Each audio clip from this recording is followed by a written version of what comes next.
So. Anyway, any big plans this weekend? Orientation. Orientation. That's right. Wow. Oh, you'll have to tell people about this. Well, you don't have to. But we're live now. We're live now, and there might be people creeping in right now. So let's pretend we're in front of a live audience. And here we are for another episode of Stories at Sundown, live from Burley Corners in North Penfield Township. Good evening. And my guest this evening is Leah Ortiz, Executive Director of the Arc of Calhoun County. Leah, welcome. Hello. So how are you doing today? I'm doing great. I'm home. It's 7:30, and usually I'm tuning in right now, so it's a little surreal to actually be speaking to you. I'm loving this. Yeah, me too. Yeah, you're one of the more faithful viewers, so thank you for that. We really appreciate it. You always make comments, and I want to remind folks, make comments, ask questions. So we're going to learn a little bit about Leah. Of course, I'm cheating because I know a lot about Leah. I work with Leah at the Arc of Calhoun County. I'm the president of the board. We'll call it that. Board of trustees. I don't know. I can't remember. Board of directors, anyway, yeah, same thing. There you go. So, Leah, how long have you been at the Arc? It's been 5 years. I started in August 5 years ago, so I just celebrated my 5-year anniversary on Monday. But you have this like really eclectic background that I just love to brag about, because you have all these different sensibilities. You have this like kind of like bleeding heart, side of you. You're very empathetic, very compassionate, very passionate about your cause. But you also have a background in military and law enforcement. So tell us a little bit about the path that brought you to the Arc. How did you get here? Oh, wow. So, grew up, my father was a medical examiner for Calhoun County, so I had the ability to interact with a number of law enforcement agencies, and I thought that's what I want to do for the rest of my life, is be a police officer. And I said, I was the youngest sibling, and everyone else went to the military. I said, well, I can do that too. So I went to the Army Reserves, and I thought I'll just be a soldier part-time and a police officer. And I ended up getting deployed after September 11th, and everything changed. And I ended up staying active duty, and I actually lived in Texas for 5 years, and then I became a police officer in Texas. And after about 5 years down there, I thought, I really miss my family, and I moved back to Michigan. And when I moved back to Michigan, I thought, from my experiences in law enforcement and in the military, that I wanted to take a different path. And I lost a friend to suicide, and that was a real awakening for me. He was a soldier that I served with, and I thought, I want to make more of an impact in people's lives, and I didn't feel like I was doing that in law enforcement. And so I went back to school for social work and received my master's in social work, and worked with Star Commonwealth's community-based programs, and then transitioned to Summit Point, which then led me to the Arc, working with individuals with intellectual and developmental disabilities. So yes, quite the round table of experience, but it's definitely shaped my perspective very well, and I'm very community-minded because of it. Yeah, absolutely. And, I think it gives you a kind of insight. I mean, a lot of the work you do is actually working with police officers to learn about people experiencing developmental disabilities and how that shows up in volatile situations. So I don't think, and even when you asked me to join the board, I mean, I knew what the Arc was, and I had sort of like this vague idea of what the Arc was, but I think I kind of also lumped it in with a lot of other organizations that work with people with developmental and intellectual disabilities and other kinds of disabilities, frankly. But this is a real advocacy position, or you at least have made it that way. So tell us a little bit about what the Arc does for this community. Yeah, so first and foremost is giving the disability community a voice. Individuals that have developmental disabilities are often segregated, stigmatized, and there's many biases of them, implicit and explicit. And so as an advocacy organization, our job is to create a voice and a purpose for them in the community. And part of that is educating police officers and interacting with people with developmental disabilities. Oftentimes, if you see a person with perhaps a visible disability, such as maybe Down syndrome, you see the physical characteristics, you make an assumption based on what their capacity might be, and it's not correct. If you've never spoken to the person, you don't know what their intellect is. You don't know what their capacity or competency is. And so it's really rewriting the script about human connection and seeing people for more than what we may perceive them because of our past experiences or what people have told us. Yeah. So we do that, and rights. So people with disabilities have rights. Too often do people think that they don't, that when they turn 18, they automatically get a guardian and all of their rights go away. And that's not true either. And it doesn't have to be true. So we're all about educating folks in the community and individuals with disabilities about their own rights. Yeah. And what would you say is the biggest obstacle to the kind of work that you do and building the kind of awareness that the issue deserves? Well, often it's twofold. I think first is funding, just as a nonprofit, and being an advocacy nonprofit where it's not a tangible thing that somebody can get their head around. So we're not clothing, we're not food, we're not housing. It's the thing in the air that nobody really wants sometimes, that they're not impacted by if they're not impacted directly by. So it's maybe not in their foresight. So funding is definitely impactful, but the largest thing is the stigma, the belief that people with disabilities are not competent, are not capable. That, number one, is our biggest barrier. When we walk into community sites or businesses and we're asking people to engage or employ or allow volunteers with disabilities in their workplaces or community settings, there's an assumption about the level of performance they may have, and they've never even met a person. So stigma is huge. Yeah. You know, one of the things I love about your advocacy, and this has come up a few times when, a local reporter has reached out to you for comment on one issue or another. One was when Walmart was eliminating the greeter positions, and it was part of the narrative that it's often people with developmental and intellectual disabilities that have those jobs, which, is fine. And I think the reporter expected you to express some, outrage about that particular issue, and your response was? I said, great. They should eliminate those positions. And I said, well, why can't they do other positions? Exactly. Yeah, absolutely. I mean, they could cashier, they can stock shelves, they can be a manager, they can do anything anyone else can do. Absolutely. Yeah.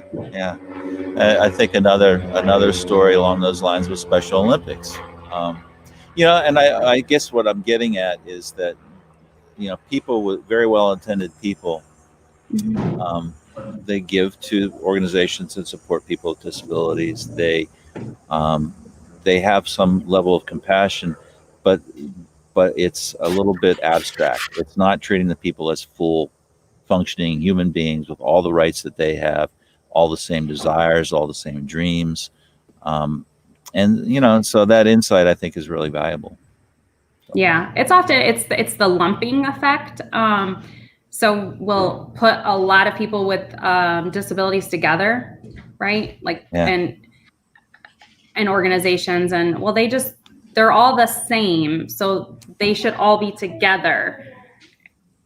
And I don't want to be with a lot of people like me. I mean, I think I'm pretty great, but I like diversity, and I like people who know different things that I don't know. I like learning from other people. I like people of varied interests and who don't look like me. So don't make an assumption and put me with a bunch of Leahs, for example. So I call that the lumping effect often. But you're right. Yeah. So when we first started talking about this, it's always a mystery what somebody's going to come back with and read. And the first thing you came back with was What, The Girl Wash Your Face? Is that the name of the book? By Yeah. Yes. so, Yep. tell me about it. So a friend of mine introduced me to this book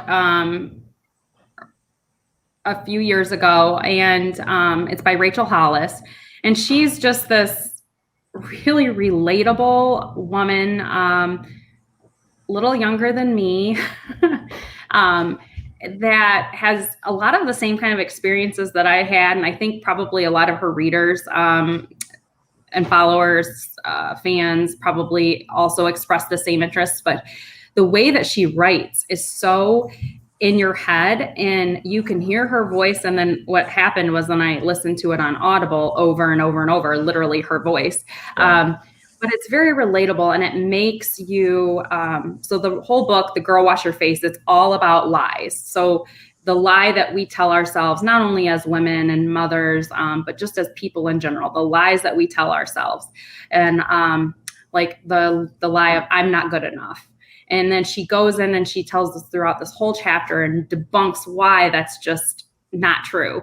I loved that book so much. And she came out with a new book, Girl Stop Apologizing, which is even better than the first one. And so I've really taken, and I've listened and I've read to a lot of books, and many of them stick, but I'll tell you, nothing has stuck like this. I mean, when I have my headphones in and I run, and I've listened to the books probably tens, lots of times on just repeat in my car or my headphones.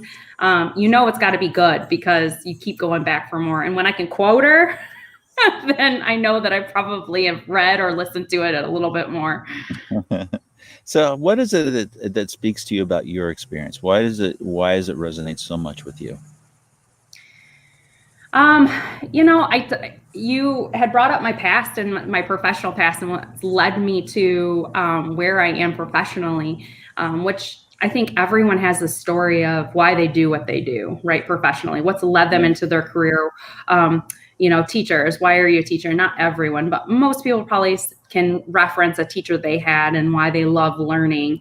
For me, I've had such a broad experience of careers, from law enforcement and military experience to social work experience, and being in administration and leadership, and I've had a lot of life experiences that have shaped me, changing the course of that. As I mentioned, my friend committing suicide, that was an awakening moment for me in realizing that I needed to make a change. I was alive. I could make a choice. And I jumped on it, and I said, I want to change my life. I took a bold move. I've had a lot of struggles. I think a lot of people have struggles in their life, and that's okay. But it's what you do with them. And we talk about, in the past, you and I have talked about ACEs, adverse childhood experiences, and trauma in people's lives. And I'm not immune. From the surface, people probably look at me and say, well, gosh, she has her life so put together and she's done so much in her short period of time. That's what I say all the time. I have, and I've been fortunate. I've made every one of those choices for a reason. And sometimes I don't know why I'm making them until after I've made them. And sometimes they turn out not to be great choices, but I've learned from them.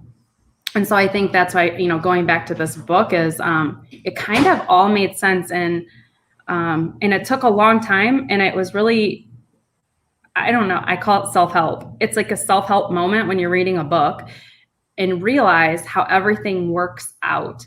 I've been married and divorced, and I've been in a relationship where, I was told that I was not good enough. I was told that I would never be anyone or do anything.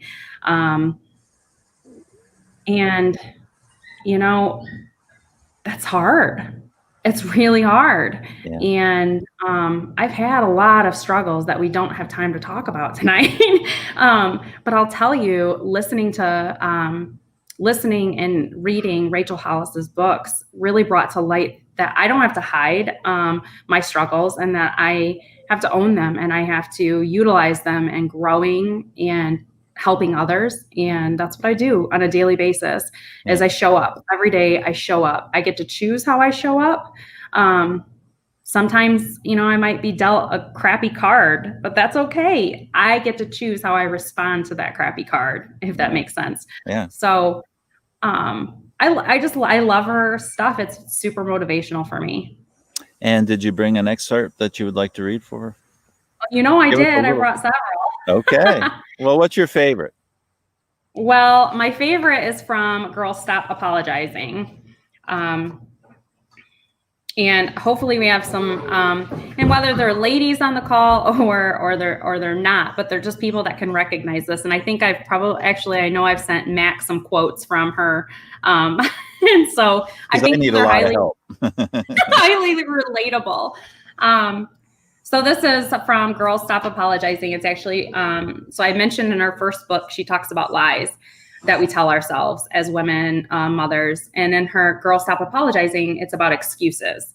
What excuse are you feeding yourself? And then she talks about the behavior of the excuses. So this is excuse 5. I can't pursue my dream and still be a good mom, daughter, or employee. And you can change, like she says, you can change the mom part to anything else, good friend. You don't have to be a mom. Yeah. So it says, ladies, you get one chance at this, literally only one chance at this life. And you have no idea when your chance might be over. You cannot waste it living only for everyone else. And I don't mean that you should be wholly selfish.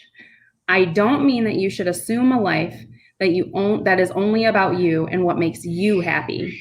Part of being in a family or a relationship or a community means showing up for others. The problem is that most women I know don't struggle to show up for others. They struggle to show up for themselves. And that, and then there's an extra piece here. That is one of the most poignant paragraphs in this whole book is because my life is of service. As a soldier, as a police officer, as a social worker, as a community leader, my life is of service to the community. And I do things for other people as a mother and a wife. But I often forget about myself. And so she goes on to say that her dad was talking to her. So she was telling her dad about this. And her dad, she talks about how her dad always starts his comments with a question, and how she learned that. I figured out as I was older why he does that was because he wants me to search for meaning and the answers, which makes sense. So he said, Rachel, you know what they told me? And he wants her to guess. And she says, no, Daddy, what did they tell you? And he says, they told us to be selfish. They told us that getting a PhD later in life was something that you did for yourself and nobody else. They told us that it wouldn't be long before our spouse or our kids or our boss got frustrated by our classes, our homework, or how long it took us to write a thesis. They told us that if we weren't selfish with this one thing, our dream of having a doctorate would let someone else talk us out of it. And so in that moment, I thought, and I think still, it's not about being selfish. I think a lot of people talk about work-life balance. And she talks about how it's a myth. It doesn't exist. And if you are waiting to discover your work-life balance, you're going to miss a lot. And you have to kind of be okay with sometimes missing things at home and knowing that you are handling things elsewhere. But that it's reciprocal, that it'll all come back around. So hearing that and saying, sometimes we have to show up for ourselves. And so I made the leap with my family's support, and I applied to law school. And so I'm going to add, hopefully when I graduate, I'm going to add lawyer to my list of careers. but that was something that at this age, a lot of people, I'm not a traditional student. And I have a lot on my plate, but I have to show up for myself, and I have to use those skills that I'm going to learn and show up for the community as well. Yeah. Yeah. So, I mean, I think I am so proud of you. Number one. So congratulations. Thank you. And, but I think a lot of people might hear that and say, okay, I mean, there is like the type A, got her stuff together, on and on. Like I can't measure up to that, it's kind of ironic that what you're talking about in some ways is that voice in your head that's been fed by external events telling you not to believe in yourself, things that other people have said. And now you're taking that and you are, doing something that other people say, geez, I could never do that. So, I mean, how do you answer that? I mean, can you? I mean, how do you give somebody that doesn't have that level of ambition and purpose, that same sense that you're able to carry with you? Well, it's interesting that you asked that question, Mac, because Rachel Hollis has the answer for us. I'm not surprised. So she actually talks about the ambition piece of this, and in her behaviors. It's still in Girl, Stop Apologizing, and it's in the back end of the book, and it's behavior 3, and it says, embrace your ambition. And it talks about ambition's not a dirty word. Yeah. Right. It's okay to want things. It's okay to dream. It's okay to have these lofty goals that you want to achieve. You don't have to do them all at once. Like I mentioned, this has taken me time. I'm not done. I'm just starting. Yeah. So it's going to take time. But she talks about, and there was another chapter about, in the other book about being a workaholic that I chose not to read because you probably guessed that I'm a little bit of a workaholic too. But she says, can ambition be dangerous? Absolutely. I've spoken at length about my own struggles of becoming a workaholic, so I know how dangerous and unhealthy it can be. But ambition as a whole, to call it out as utterly wrong, feels short-sighted and counter to the call to live into who we were all made to be. It's important to note that the comment wasn't directed towards men. It was calling out the dangers of ambition in women. We need to start having a very real conversation about why we accept truths about ourselves as women that we would never consider for men. If it's not true for everyone, then it shouldn't be true for anyone. So for the people that might not be type A, or however one might describe myself, is I wasn't always like this. And sometimes I fell off the wagon of being like this. And I had rough days. It just starts with showing up. And I go back to that as you get to make the choice how you roll out of bed in the morning. You get to make the choice if it's one small thing you accomplish. There's a book and there's a saying out there, just starting with making your bed, right? You get to make the choice, however small or grand that it is each day. Start small, just start small, and anyone can do it. Write them down, whatever work, different things work for different people. Writing things down, listening to Rachel Hollis, anything. Did I lose Mac?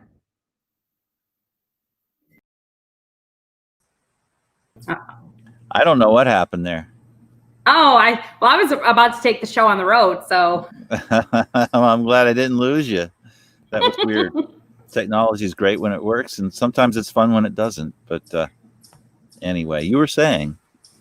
No, I was just suggesting to anyone that no goal is too big, and change takes time. And if you expect to see results the next day as well, it's not going to happen that way. Yeah.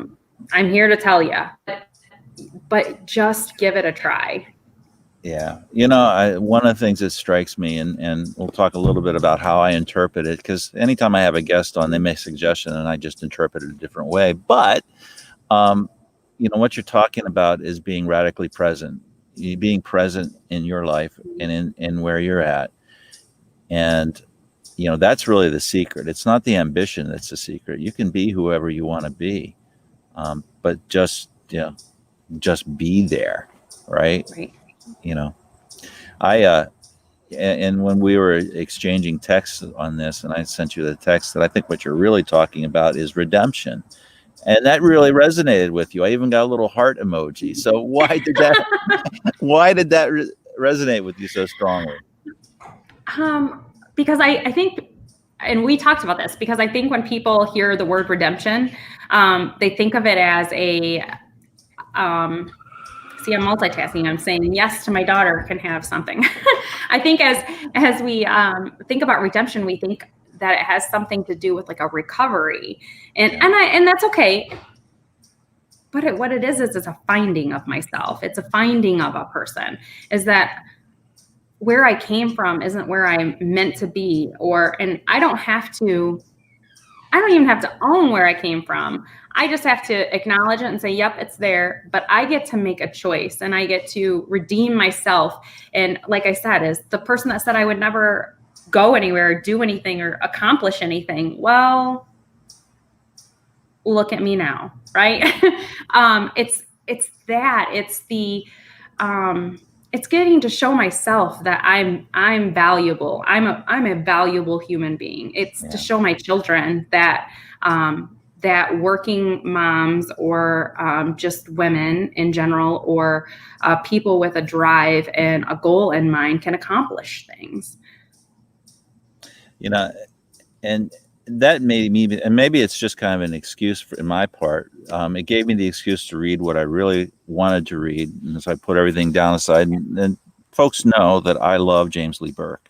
If you've paid any attention to this show or heard anything that I've said, and the thing that I love about James Lee Burke's work, and this is another in this series of the Robichaux novels, and we have this at Willard Library, obviously, and all these books at Willard Library right now.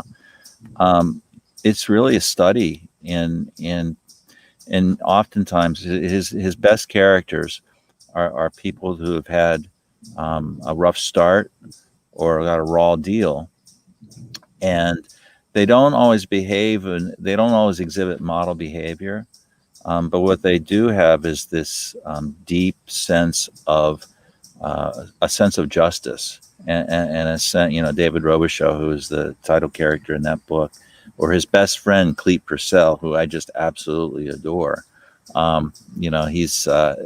He's rough, he's mean, he's violent. David Robichaux is a recovering alcoholic. Clete says, I don't need to recover from that. I'm just going to drink more, and yet he is the knight in shining armor for every man, and goes out of his way always to protect the disadvantaged, the marginalized, the forgotten. In one of the novels, and I can't even remember which one because I've read so many, but the character, I'm not even sure it was a Robichaux novel, but the character speculates that, there's evil in the world, and that's so much of what James Lee Burke wrestles with, is evil and theology and biblical terms. And evil does exist, but most people, they're just doing the best they can. That's right. And if they've been, if they were abused as children, or if they came from highly dysfunctional families, they've learned to survive. They've adapted to their surroundings, and there's always the hope for redemption. And you even see that in the dialogue between the characters, the characters who are, maybe the career criminals, who he'll say, you're really an upstanding guy. Why do you do this? And I just love that interplay. So I do have one little piece I'm going to read out of this novel, and I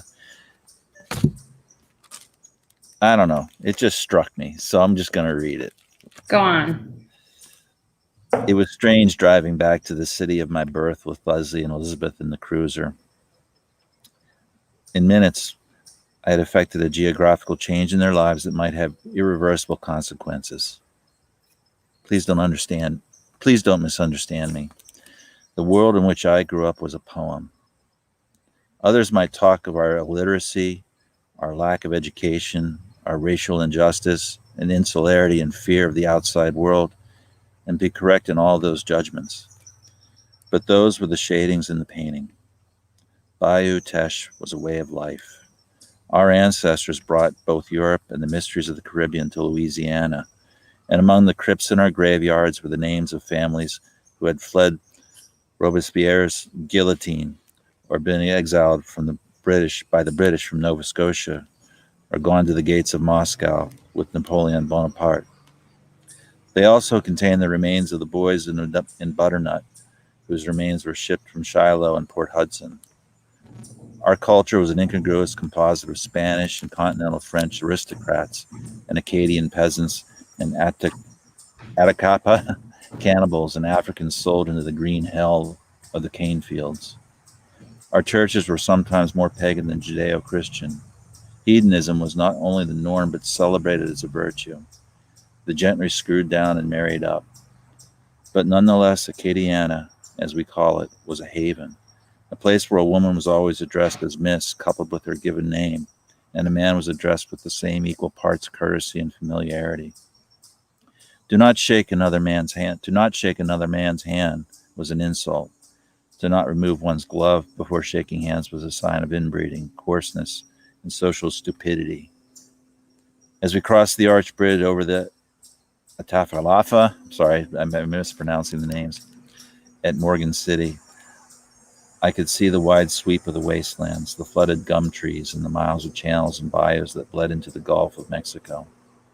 We were entering the heart of Acadian country, where tidal surges and hurricanes could overcome the levees and float coffins from their crypts and shadow the land and leave behind amounts of water that swallowed whole forests, creating bays where the treetops protruded from the surface like patches of deep green watercress, the branches filled with raccoons and rabbits and possums and small deer, all of whom were in danger of drowning or starving to death.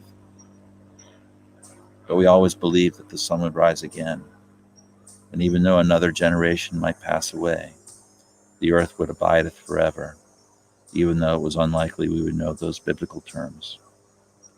So, I just love that, and I don't know if it fully conveys the conflict within him, because he lives in this place where corruption is rampant, where racism is not implicit at all, where poverty is widespread, and yet he loves this place, and he loves his home, and he loves the people who come from that, even though he cannot abide some of the corruption and the avarice and the greed and the abuses that he sees around him. And so, we don't all have those kinds of extremes to live in, but we all have those conflicts in our environment around us and in our own lives. Right. And his struggle as a recovering alcoholic, as someone who has screwed up his career several times, is understanding that piece of himself that is worthy of nurturing and loving, and seeing that in other people. Mm-hmm. And I think when you sent me those quotes, I immediately began to think of that idea of redemption. Everybody is redeemable. Yes. And that's a really good guidepost for life. That doesn't mean you have to abide their behavior. That doesn't mean you have to accept that. Right. But if you look at people as human beings, as full human beings, worthy of respect, it brings you closer to your own fulfillment. Absolutely. So that was my reading for the night. Well, I enjoyed listening to it. Thank you. And I also didn't mention that you're also on the Board of Education in your district, right? I am. I serve on the Lakeview School District's Board of Education. Yeah. And you've been elected once now? I'm in my first term. Yes, it's a sixth. Is that what you mean? It's a 6-year term. Yep. I've been on a year and a half now. So, and to think that it was going to be an uneventful I know. The school experience, but that's all right. We're hanging in there, as well as all the other parents in school districts in Calhoun County. Yeah. So I posted up on the screen there the contact information for the Arc of Calhoun County. As much work as you do with your small staff in your small organization, there's a lot more work that could be done. I think that there are a lot of people that go undiagnosed and untreated, and you have a quite an array of services that help people be successful as students, as adults, and think of the ARC if you know somebody who might be able to take advantage of that. Yeah, absolutely. Visit our website and learn more about us, or give me a call. I'd love to chat. All right. Thank you so much, Leah. Thank you, Matt. Having you on. Yeah. I'll talk to you soon. And good night, everybody. Our guest next week is Jill Anderson. Jill does a lot of things. She's worked on contract for the Battle Creek Community Foundation. I know that she's worked on a history of what we now call the Milton, that big tower downtown. She's involved with the TRHT, Truth, Racial Healing, Transformation. And many of you probably know her father, Larry. So Jill will be joining us next week. And again, if anybody has any suggestions for books, for people, if you want to be on the show, reach out. Good night and have a great weekend, everybody. Good night.